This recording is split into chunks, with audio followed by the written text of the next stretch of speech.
right, hi everybody. Welcome to our first Webinary for January. And today we're going to be talking about PearDeck. And those of you that don't know, PearDeck is an interactive presentation tool that is used to actively engage students in individual and social learning. So we've had this for a year now, but we kind of just want to revisit and give you some basic information on it and then show you a couple of new features that are pretty cool. So here's what we're going to talk about today. I'm going to do a quick rundown of PearDeck for those that may not know or need a refresher. Talk really quickly about Flashcard Factory, go over the three new features that there are, and then number 4, I'm just going to share with you just a couple of resources that are produced by PearDeck that are great for training to help you out if you need anything as far as that's concerned. All right, so let's get started. So PearDeck lives here at just put in your browser peardeck.com. It's going to ask you to sign in with your Birdville credentials. Once you sign in, you're going to get this dashboard. So the way PearDeck works, the way that we use it in the district right now, is it's linked to your Google Slides. So before we talk about that, I'm going to just talk real quick since I'm here on Flashcard Factory. So it's a side of PearDeck, and it starts right here where it says PearDeck Vocabulary. I'm just going to show you really quickly. So when you do that, it launches what's called Flashcard Factory. It's a great way for students to review vocabulary. And basically the way it works is that you do a term, and I'm just going to do a term of, let's see, I'm going to do angle, right? And then it's kind of cool because when you come down here to definitions, it will actually look it up for you. And you can pick the one that you want to use, or you can type your own, but I'm going to go ahead and do this one. And then you can add another term, and I'm going to do a point, and then definitions. And this one doesn't have the one I want for geometry, but I'm just going to put this one. Once I'm done, I'm going to put all my questions in here. I can import them if I wanted to, if I had a list. And then I'm going to play Flashcard Factory. And basically what that does is your kids will sign in to this. You'll have a group code. Sorry,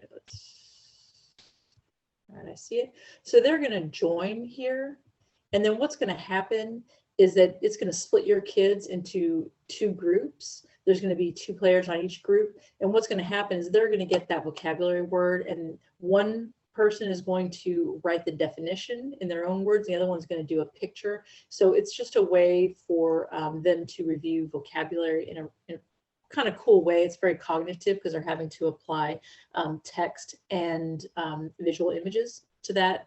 So I just encourage you to go in here and mess around with it and play with it. Your kids will love it. But again, not a how-to, just kind of a pointing out that it is there. So I'm going to leave my factory.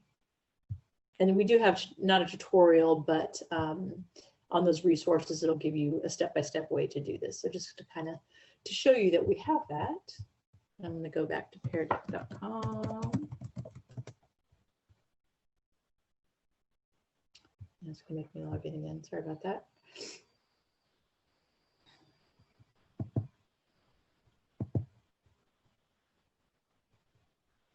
All right, so like I said, PearDeck runs with Google Slides. So you can do all your creation here, but I already have a Google slide that's made, and it's a math lesson. I did not make it. But if you notice, this is just a Google slideshow. These graphics all came from PearDeck. It's kind of built in. I'll show you about that. And each one of these has a different function. So when you open your slide deck, you should have this up here that says PearDeck. So I'm going to go ahead and launch that. And then you're going to get this sidebar, which is basically turning your Google Slides into a PearDeck. So if you're going through this, this slide right here, number 2, it's giving the students the option to choose true or false, right? You have all of these different types of questions. You have a text message, not a text message, sorry. I got a pop-up, so it made me think of text message. You have a text response, a multiple choice, a number. You can give the kids a website. You can make them draw, and you can do a draggable, so they have to drag. And we're going to have another webinar that's going to kind of go through exactly how to do that. But just whenever you get this set up, what you're going to do is when you start the lesson, it is going to give you the option to do a student-paced activity or an instructor-paced activity. So the difference between these is when it's instructor-paced, and we're going to have also information on this as well, is you as the instructor control the device of your students, so they can't move forward without you. And this is something that they would do at their own pace for homework or something that you would set up. So I'm just going to do instructor-paced just to kind of show you. And then it's going to pop up. The kids will join on their phones, and then you control that. And my internet's acting wonky.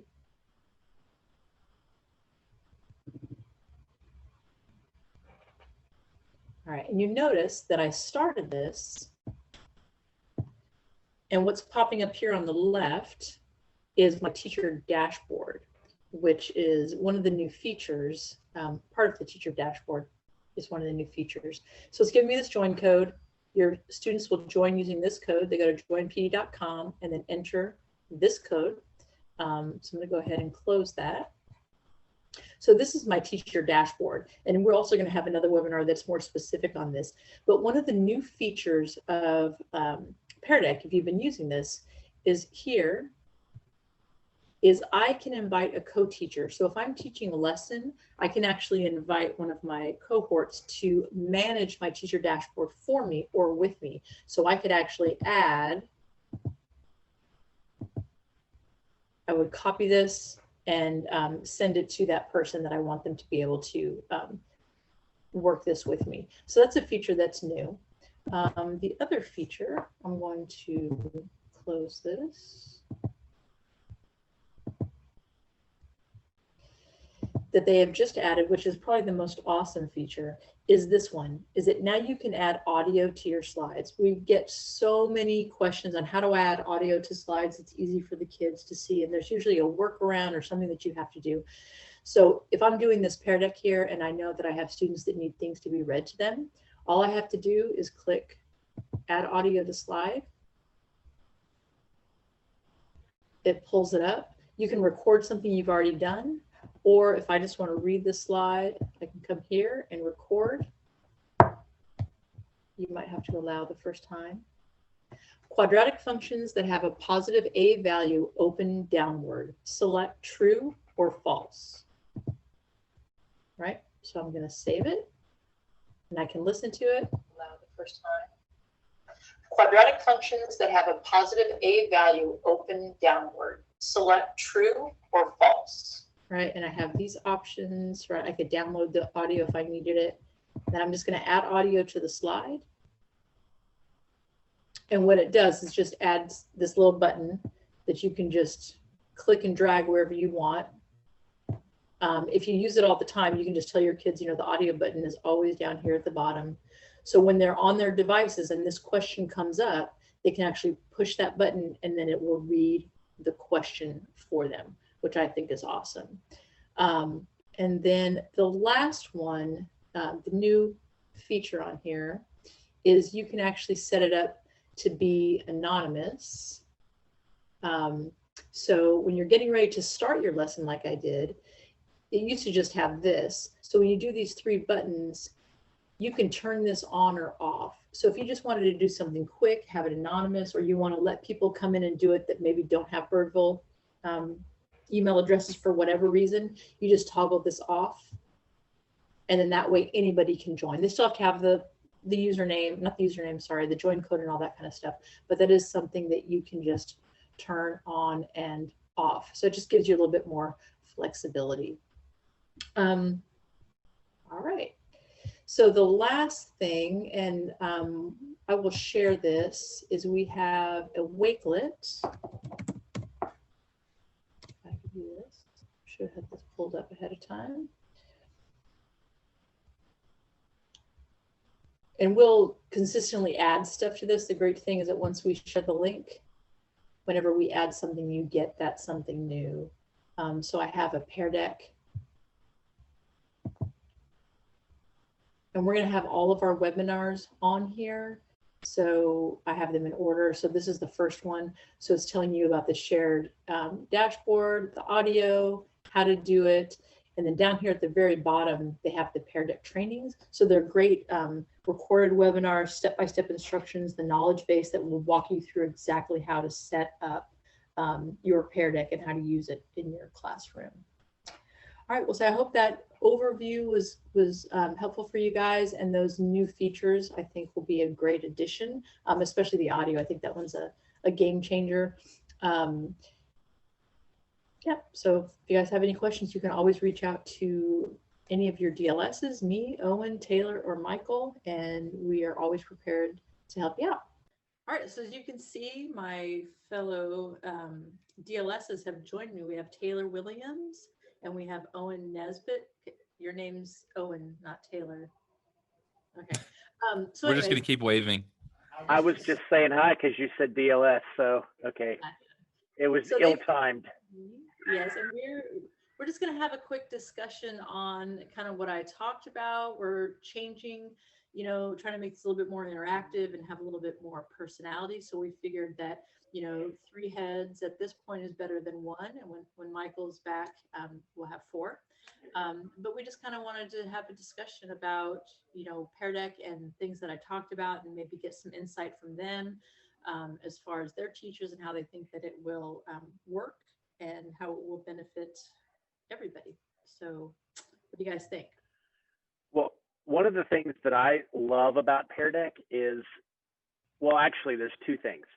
So the first thing is the fact that you don't have to reinvent the wheel, that you can use, that if you've been teaching for a while, like, I mean, I taught for 17 years, I can actually, instead of just totally starting over, I can start with some of the things I've already created and almost version 2.0 things, instead of starting completely over with a version 1.0.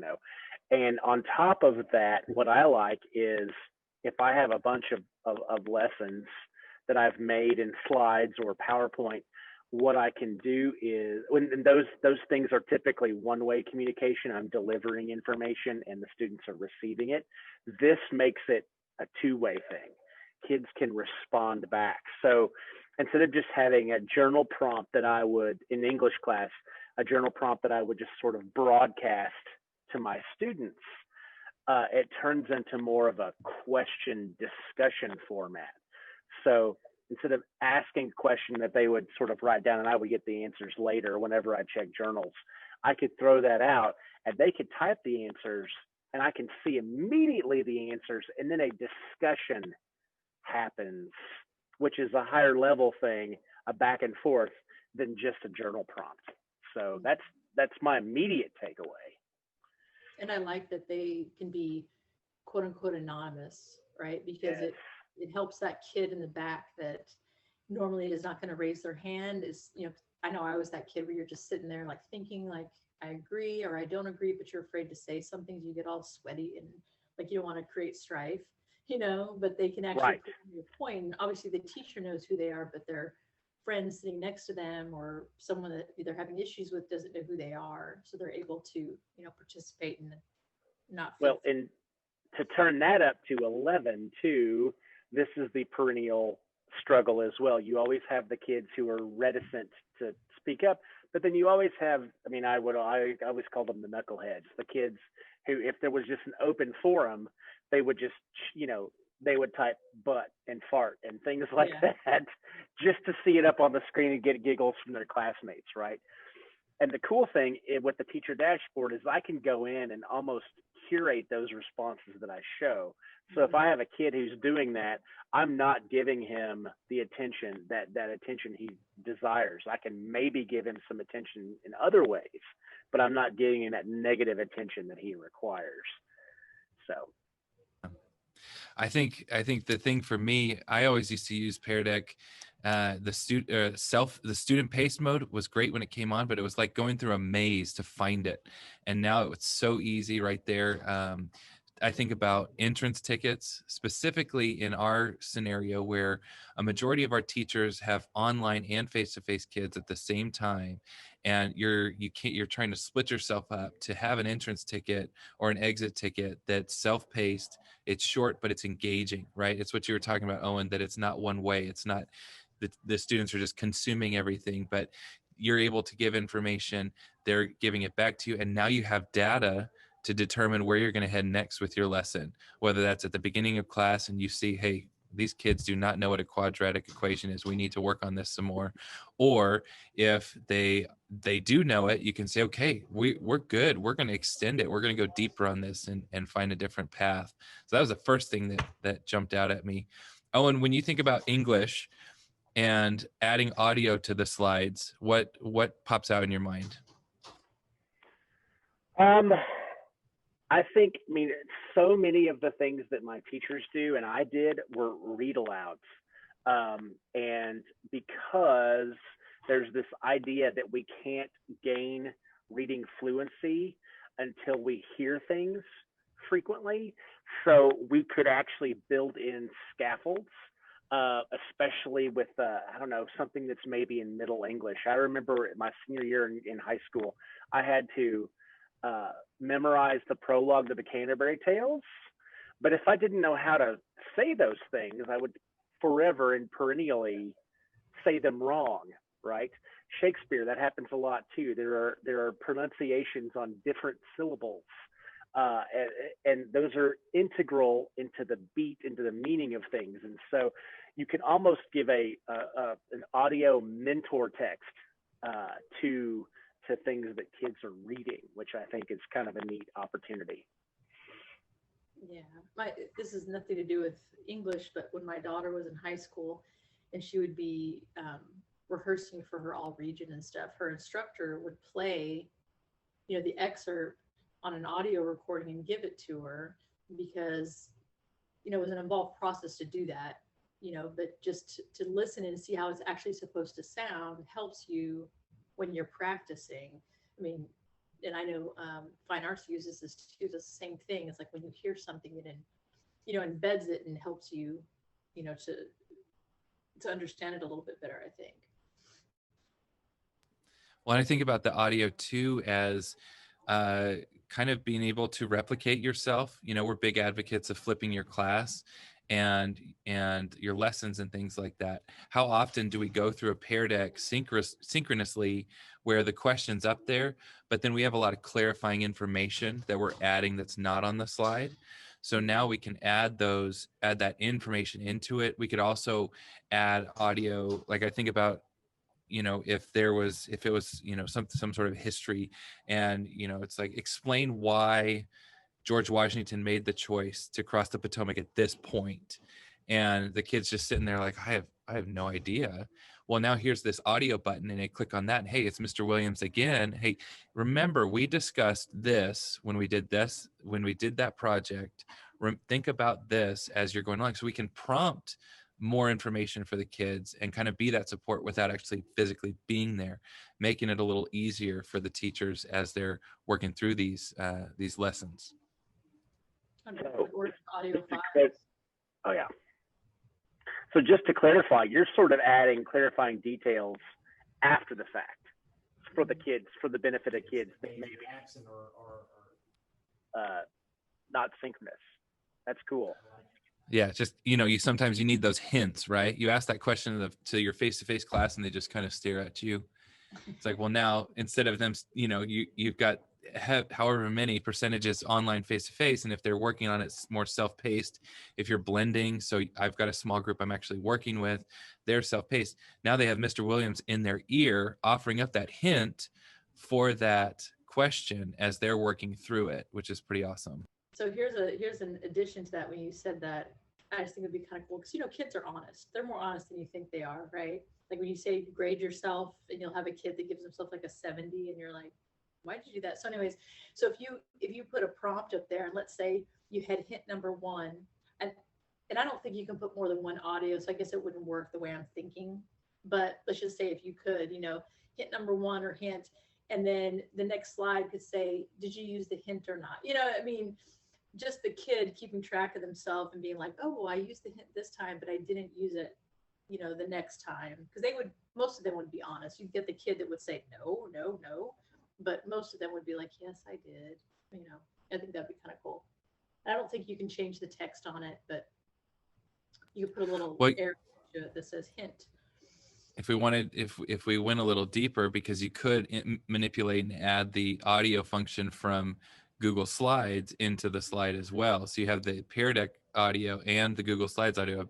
I'm guessing that might work, but we'd have to test it. Yeah, that would be cool. Definitely. No, I think it's a great thing. And I think the thing that's hard for us, or at least for me, sometimes when we're doing stuff like this, is that, you know, we all have experience in the classroom and we can go based on our previous knowledge, and then but we're not actually using it with kids at this moment. So it's always going to be a benefit for a teacher that watches this, that goes out and tries it, and they're going to see so many more possibilities for it, because they have that instantaneous, like, this is going to work for me, this is not going to work for me. So I think it's good that even just the three of us talking is sparking ideas that I would not have had just, you know, talking about audio in general. So I think it's important for teachers to, you know, to do this kind of thing too, like, you know, brainstorm about how could we use this, and not just, and that's the cool thing about PearDeck. When I first started using it, I was like, I mean, it's literally just a, you know, but you can use it so many cool ways when you see the way other teachers are using it. Like, the best way that I've seen it, and I know this has nothing to do with audio, is Amanda Sandoval did this thing at the beginning of the year where she, I don't know if you've ever seen that game where they like complete the doodle, right? So she would put a drawing slide and she would have like just like a squiggle or whatever, and then like, as a warm up, the kids would have to complete the drawing on the drawing slide, and then they had to write something about it. So it's content related in the sense that it's critical thinking, but it's not, you know, this is a math question. Just things like that that you don't think about, that it's not giving a grade, but it's, you know, engaging the kids. And it's not like saying, oh, we're going to do another PowerPoint with a PearDeck. You know, you got to figure out new ways to use the stuff that they have. So. And just to turn you up to 11, we're delving into game theory there too, and why things are so engaging. And so if we add in those engaging elements, even if it's not a game, we are sort of increasing student engagement with that. So totally. Yeah, there's not a canned answer. There's no right answer on that, right? You know, and then if you're doing the moderation, you can always, you know, filter out the inappropriate pictures, but definitely, yep. I think there's a lot of potential. Awesome.